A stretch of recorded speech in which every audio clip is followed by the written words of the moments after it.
दिनों से एक खबर आपके और मेरे सामने बराबर आ रही है, वो ये कि इस्राईल ने फलस्तीन के मुसलमानों पर जो कहर ढाया हुआ है, ये तकरीबन 50 साल से मुस्तकिल चला आ रहा है। 1948 के बाद से आज तक कोई बरस कोई साल ऐसा फलस्तीन के मुसलमानों पर नहीं गुजरा कि उनके बच्चे, उनकी माएं, उनकी औरतें, उनके बेटे इस दुनिया से रुखसत ना हुए हों, शहीद ना हुए हों। मेरे मोहतरम बुजुर्गों और दोस्तों, ये तो अल्लाह के नबी सल्लल्लाहु अलैहि वसल्लम ने भी फरमाया कि मेरी उम्मत के अजीम लोग वो हैं जो मस्जिद अक़सा के इर्द गिर्द रहते हैं।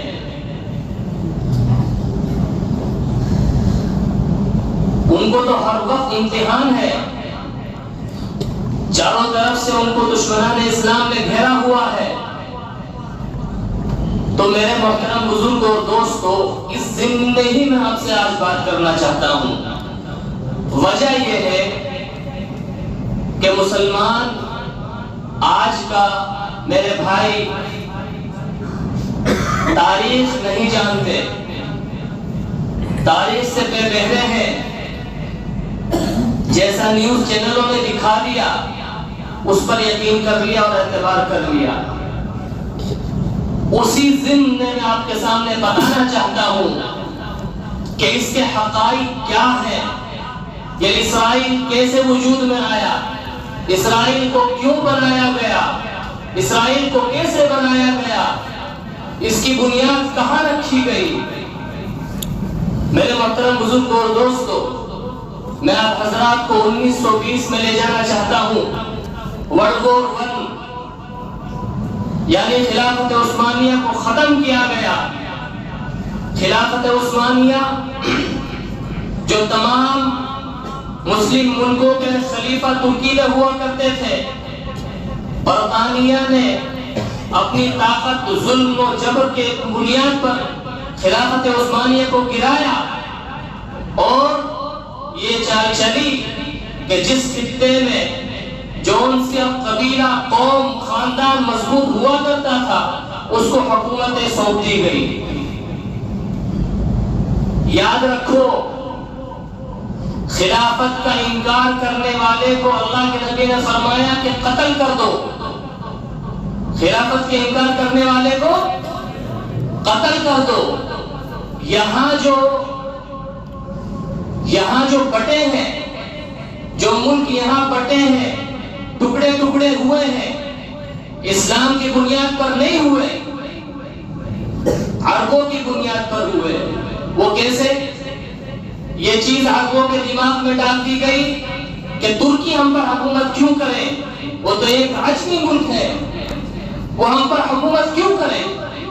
बरतानिया ने बात डाली और इसी तरह अरबों के टुकड़े टुकड़े हुए। 1920 के बाद फलस्तीन बरतानिया की हुकूमत में आया। हुकूमत बरतानिया फलस्तीन में करने लगा। मेरे मोहतरम बुजुर्गों और दोस्तों, इसी तरह बात चलती रही। यहूदी जो थे वो यूरोप के अंदर ज्यादा बस गए थे, तो हिटलर सन 1930 के बाद आया और तकरीबन 45 तक रहा। जब उसकी हुकूमत आई, उसने चुन चुन कर यहूदियों को कत्ल किया। उसने पूरे यूरोप पर हुकूमत की और डेथ होम बनाया।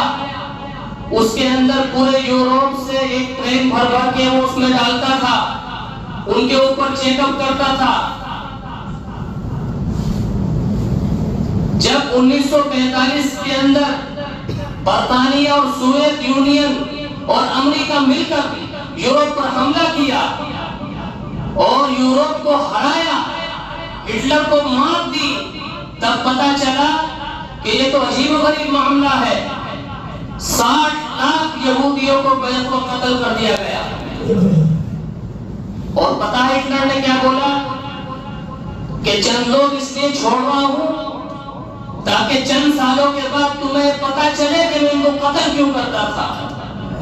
अब आगे मुझे बताने की जरूरत नहीं है। अब बर्तानिया और अमेरिका जो सुपर पावर थी उस वक्त, उनके सामने यहूदियों के बड़े बड़े रब्बी रोए गिड़गिड़ाए कि हमें एक मुल्क ऐसा दे दिया जाए जिस पर हम हुकूमत करें, जहां जाकर हम बस जाएं। और हम चाहते हैं कि फलस्तीन में हमें एक हिस्सा ऐसा दे दिया जाए जहां पर हम जाकर बस जाएं, क्योंकि हुकूमत फलस्तीन के अंदर बर्तानिया की थी। बर्तानिया ने यूरोप से इकट्ठे करके जहाज में पानी के और फलस्तीन में एक टुकड़ा उनको दे दिया। हालांकि इस मामले से पहले भी बहुत यहूदी रहते थे फलस्तीन में, मुसलमान भी रहते थे और आपस में प्यार मोहब्बत के साथ रहा करते थे। लेकिन जब बात जमीन पर आई, जब बात टुकड़ों पर आई, तब मुसलमानों में और यहूदियों के अंदर इख्तिलाफ पैदा हुआ। 1948 14 मई की रात बर्तानिया ने इस्राइल बनाकर बर्तानिया वहां से रुखसत हुआ। उसके बाद ये लफड़ा, ये झगड़ा शुरू हुआ। 1967-66 के अंदर तमाम अरब ममालिक के साथ इस्राइल की जंग हुई। इस्राइल उसने जीता और पूरे खित्ते के ऊपर सिर्फ वेस्ट बैंक और गजा पट्टी, चंद किलोमीटर का एक इलाका है गजा पट्टी, उसको बस इस्राइल पर छोड़ दिया और पूरे पर इस्राइल कब्जा हो गया। उस पर सिर्फ फलस्तीन को छोड़ दिया, बाकी पूरे पे इस्राइल का कब्जा हो गया। अब मेरे मोहतरम बुजुर्गों, ये बताओ, जिसकी माँ, जिसकी औलाद, जिसके बेटे, जिसके वालिद उसकी आंखों के सामने कट रहे हो, बमों के नीचे आ रहे हो 50 साल से तकरीबन, जिसकी जमीन को जबरदस्ती जुल्म और जबर के साथ गस्ब कर लिया गया हो, जिसके मकान को खाली कराकर दूसरी कौम को बसा दिया गया हो, जरा सोचो उस पर क्या बीतती होगी। हम इस चीज के कतई खिलाफ हैं कि अगर फलस्तीन के हमलों में, जैसा आजकल न्यूज चैनल चीख चीख कर पुकार रहे हैं कि औरतें कत्ल हुई, बच्चों का कत्ल हुआ, हम उसकी इस मिंबर से इंतहाई मजम्मत करते हैं, लेकिन इस चीज पर आमादा करने वाला कौन है? बताओ मुझे, इस चीज पर आमादा करने वाला कौन है? आप ही तो हो। आपने ही तो 50 साल से सिखाया। जहां जरा किसी ने पत्थर मारा, फटाक से बम बच्चों और औरतों के ऊपर डाल दिया जाता है। मेरे मोहतरम बुजुर्ग और दोस्तों, फिर मुझे अल्लाह के नबी सल्लल्लाहु अलैहि वसल्लम की हदीस याद आती है। आपने एक बात साफ साफ जाहिर तौर पर फरमा दी, जिसमें आपने 4 बातें फरमाई। आपने फरमाया कि आने वाले वक्त में एक जमाना ऐसा आएगा जब लोगों के अंदर 4 बातें आम हो जाएंगी। उसका हल भी आपने बताया। मैं आपके सामने अर्ज करना चाहता हूं, वो 4 बातें क्या है? नंबर 1, जब माल की हिफ्ज बढ़ जाएगी। आने वाले जमाने में लोगों के अंदर 4 बातें आम हो जाएंगी। मेरी उम्मत के अंदर 4 बातें आम हो जाएंगी। नंबर 1, माल की हिफ्ज इंतहाई दर्जे की बढ़ जाएगी। हिफ्ज इतनी बढ़ जाएगी कि ना हराम का पता ना हलाल का पता, बस आने दो। माल के हिर्स, देखो बिजनेस हराम नहीं है, पैसा कमाना हराम नहीं है, लेकिन इतने अंधे मत हो जाओ कि तुम हलाल और हराम की तमीज करना भूल जाओ। नंबर 1 माल के हिर्स। नंबर 2 मेरी उम्मत के अंदर ये चीज आम हो जाएगी कि ख्वाहिश नफ्सानी को पूरा किया जाएगा, वो चाहे शरीयत में इस्लाम में जायज हो या नाजायज हो, जैसा मेरे नफ्स की ख्वाहिश मुझे कहेगी मैं ऐसा करूंगा। तो फिर यहूदी और नसरानी और मुशरिकीन आप पर गालिब आएंगे। नंबर 3 दुनिया को आखिरत पर गालिब करना। मेरी उम्मत के लोग आखिरत को भूलकर दुनिया को पाने की कोशिश करेंगे। लफ्ज समझो मेरा, लफ्ज समझो।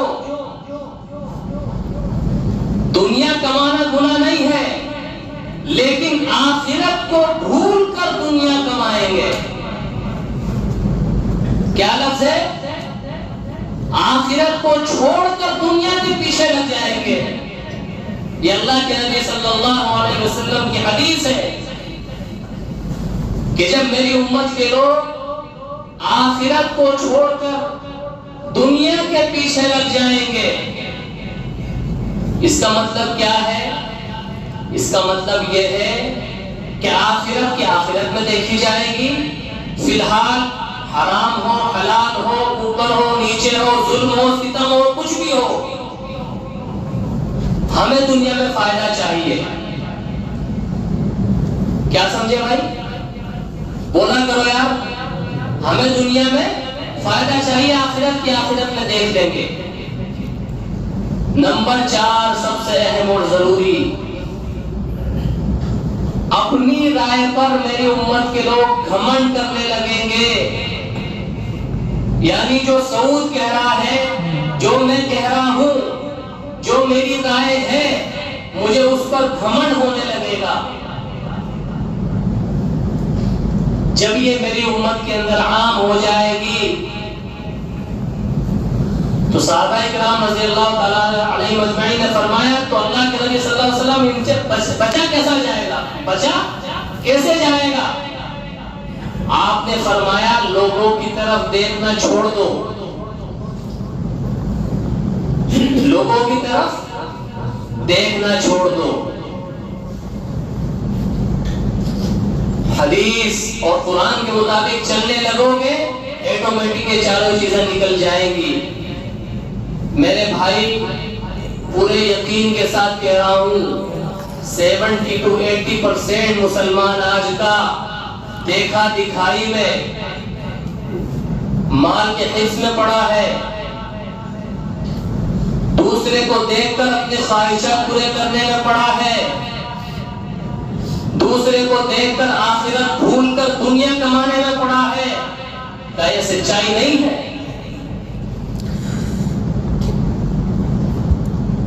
मेरे मोहतरम बुजुर्ग और दोस्तों, आखिरत तो हम यहां तक भूल गए कि हमारी नमाजों की भी कोई परवाह नहीं, हमारी नमाजों का भी कुछ अता पता नहीं।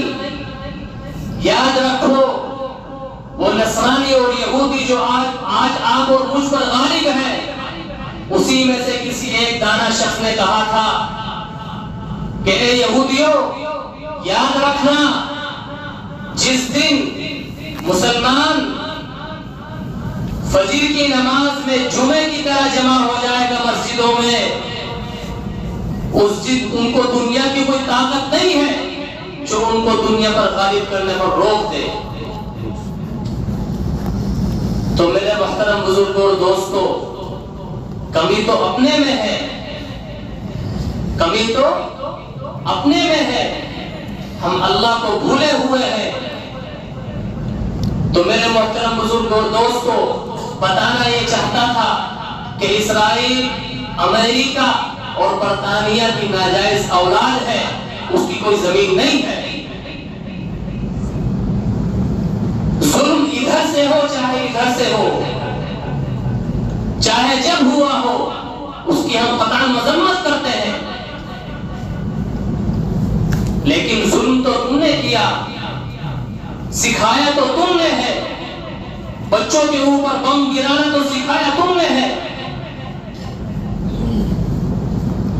अब मेरे मोहतरम बुजुर्ग और दोस्तों, मेरा और आपका क्या फर्ज बनता है? मेरा और आपका क्या फर्ज बनता है? मेरा और आपका फर्ज सिर्फ इतना है कि जितना हो सके फलस्तीन के मुसलमानों के लिए सदका किया जाए, जितना हो सके अल्लाह से दुआ की जाए, अल्लाह फलस्तीन के मुसलमानों की हिफाजत फरमाए, अल्लाह मदद और नुसरत फरमाए। तीसरी चीज, जितना हो सके मेरे भाई, जो अल्लाह रब्बुल इज्जत ने जिनको हिम्मत और ताकत दी है, वो लोग रोजे रखें। ये भाई होने का सबसे बड़ा फर्ज है आज हम पर। हम कुछ नहीं कर सकते, लेकिन दुआ, सदकात, रोजा, ये सब तो उनके लिए कर सकते हैं कि नहीं कर सकते? तो मेरे मोहतरम बुजुर्ग और दोस्तों, अपने अंदर से ये 4 चीजें निकाल दो, इंशाअल्लाह आने वाले वक्त में आप और हम ही गालिब आएंगे। समझ में आ रही है कि नहीं आ रही है? ये तारीख बतानी इसलिए जरूरी थी। मेरे बहुत से भाई ऐसे हैं जो न्यूज चैनलों में, सोशल मीडिया पर, मोबाइलों में देखकर बेचारे गलत फहमी का शिकार हो रहे हैं। उन तक ये बात पहुंचानी थी कि असल सच्चाई क्या है, वो आपसे और मुझसे छुपाई जा रही है। हमें अपनी तारीख याद रखनी है बस। अल्लाह रब्बुल इज्जत से दुआ गो हूँ, अल्लाह रब्बुल इज्जत हमें कहने सुनने से ज्यादा अमल की तौफीक अता फरमाए और फलस्तीन के मुसलमानों के लिए खास दुआ फरमाए। अल्लाह रब्बुल इज्जत उनकी बिलगैब हिफाजत फरमाए, अल्लाह उनकी बिलगैब मदद फरमाए, अल्लाह उनकी नुसरत फरमाए।